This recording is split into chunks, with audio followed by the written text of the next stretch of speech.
आज प्रत्येक जण आपलं इंट्रोडक्शन हे इंग्लिश मधून देऊ इच्छितो. चला तर मग शिकून घेऊया इंग्लिश मधून इंट्रोडक्शन कसं द्यायचं.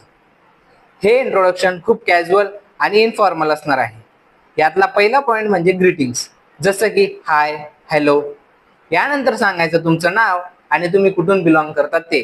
For example, my name is Krishna and I belong to Maharashtra.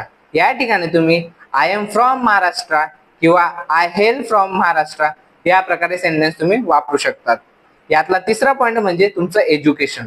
जर तुम्ही स्कूलमध्ये शिकत आहात तर तुम्ही एज्युकेशन सांगण्यासाठी I study in 12th standard अशा फॉर्मॅटने तुम्ही बोलू शकतात.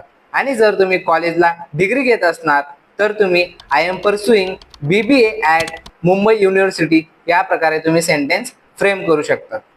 त्यानंतर सांगायचं तुमची hobby. My hobby is reading a book. जर तुमची एक हॉबी असेल तर तुम्ही या फॉर्मॅटने बोला, आणि जर तुमची एकापेक्षा जास्त हॉबीज असतील तर तुम्ही my hobbies are reading books and playing cricket या प्रकारे तुम्ही बोलू शकतात.